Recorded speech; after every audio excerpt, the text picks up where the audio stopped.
ওরা কাজ করতে পারবে না। আওয়ামী লীগ একটা অভদ্র দল, এরাও একটা অসভ্যের দল এবং ধর্ম বিকৃতকারী একটা দল। এরা মওদুদিবাদে বিশ্বাস করে, এরা ইসলামে বিশ্বাস করে না। এরা মুসলমান ধর্মে বিশ্বাস করে, যদিও মুসলমানের লিবাস আছে এদের। এই সমস্ত লোকগুলোর হাত থেকে দয়া করে বেঁচে থাকবেন।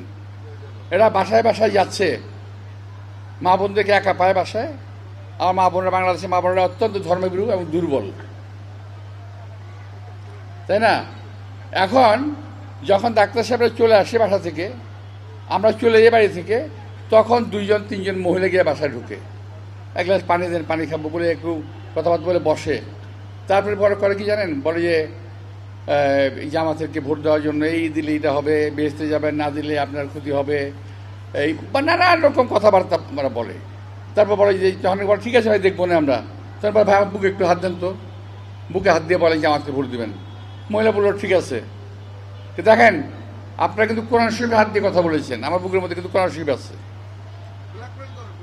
কত বড় ধাপ্পা বাজেরা, বুকের ভিতরে কোরআন শরীফ আছে বলতেছে, মানে এখানে ছোট একটা কোরআন শরীফ দাদা থাকে, হ্যাঁ কোরআন শরীফ হাত দিয়ে বলছেন।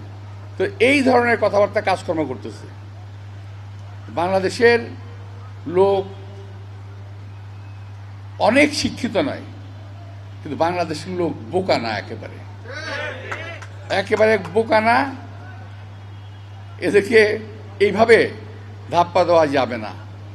কেউ বলে রোজা পূজা এক, কেউ বলে আমাদের রাসূল সাল্লাল্লাহু আলাইহি ওয়াসাল্লামের সঙ্গে অন্য ধর্মের বিষ্ণু কৃষ্ণ এদের সঙ্গে মিলিয়ে ফেলেন।